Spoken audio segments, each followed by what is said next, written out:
He earns it. He deserved it. Said in pregame, we didn't really know a whole lot about our team enough. We do now. We got a lot of usable film, a lot of usable situations. I maintain Texas A&M is the team I picked in the preseason to win the league. A lot of other coaches did too. So we know that we're a possession or two away from being in that same conversation. How much did size, they were the two inside kids go for 33 and 24. That's pretty huge. Game changing. That's pretty much game changing. I thought at times our first shot defense was pretty good, especially when we went to the man. They were really prepared for us to be in zone, and they had that first quarter was just a punch in the mouth. And this is a hat partial. You have a full one. It was a kind of a punch in the mouth, but I thought we responded. We talked about wanting to know where we were at. I think we know now. But yeah, the size is something that it wasn't just the size; it was the size and their skill. I'm not going to be that guy that just sits up here and goes, "Oh, they're bigger than us." Those guys are good. It's a kid who understands and knows her role. India Jones has killed us 2 games in a row, 3 games in a row, and Sierra Johnson's as good as anybody in the country at that spot. So, and then to get the play they got from Kayla Wells, but this shows the maturity of Kennedy Carter in that she's made everybody on that team better. But we're going to go home knowing a lot about our team, not disappointed, very encouraged about the next 15 league games. You talk about being encouraged. You were able, once they got into a double-digit lead by A&M, to cut that down at halftime and then obviously tie it at 61. Yep. The fight in your kids tonight. Well, and the pace was important early. We knew that we might get behind a little bit early, but we had to continue to play at that pace because the compounding effect comes out right after halftime, and that's when we got them. So there's a lot of encouragement from that. The pace kept us going. We may have gotten a little tired, I'd said, and I was worried about our conditioning a little bit. We had kids having to play 37, 38 hard minutes. So something else that we learned, I think, tonight was that our conditioning can get better as we go down the line. Chelsea had 4 points at halftime, ended with 20. What did you say to her at the break? Just stay aggressive. I thought that, she continued to get really good shots. It's the adjustment now of being into the SEC that a lot of the things early in the year that were called fouls are not going to be called fouls. We knew it.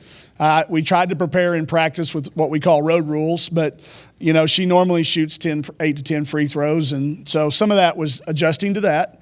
But, for her, just continuing to be uber aggressive with the ball and looking for her shot. So I think that's why in the second half, then that opened up others. I thought Kiara Williams had a really, really good second half, rolling into space and finding her several times. Lex found her a couple times. IT found her, and Chelsea did. So that's another thing we'll be encouraged about is the resiliency that we had. I was going to ask you about Kiara, but just the way she played tonight, obviously coming off an injury and not a whole lot of minutes in the non-con schedule. Yeah, so she hasn't had that game heart rate, that game sound in your chest that you get, none of that. So the practice, but she's got so much experience, and that's why we went to her tonight. I thought the experience was going to pay off big time. I thought she played really good. You mentioned end-of-game situations being one of the things you hadn't really seen out of this team. Now that you have, what'd you think? Not bad for what we made the game stretch out. We made it. We got it to a one-possession game there, and we got a backdoor cut. We called it coming out of a timeout, got a wide-open shot. We just didn't make it. We hadn't practiced it enough. So that's stuff we'll need to practice at game speed. But what I think we'll be able to do is look at it and now know we got to take that to the practice floor to be prepared for those. I thought we milked the clock. We got as most out of the situation. They made free throws down the stretch, got it in the right people's hands, and then when they didn't make the shot, they were rebounding and sticking it back in. They had 2 crucial stickbacks off free throws that were just backbreakers. Any other questions about Texas A&M? Okay, shifting gears a little bit. Does anyone have questions about Auburn? Just to save y'all a trip up here, just talk about them. Okay. I'm not going to take my coat off like I did last year and make it look like it was 2 days in a row. Just save you guys a day coming up. Auburn on the road is always an intriguing matchup. They do a lot of pressing. They really try to turn you over.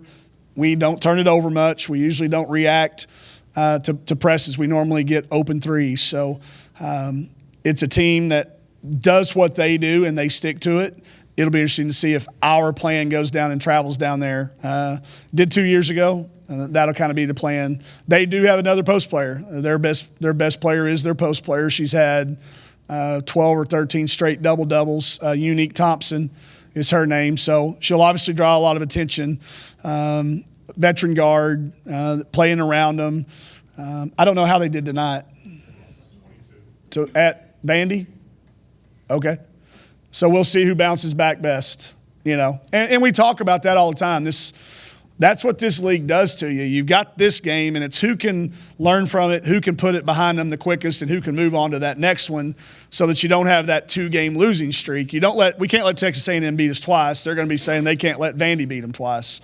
So it'll be interesting to see. But I like our matchups. They're not as big, and they play a style of play we really like to play against. All good? Okay. All right. Thank y'all. Great crowd, too. Really, really good crowd. We're getting there.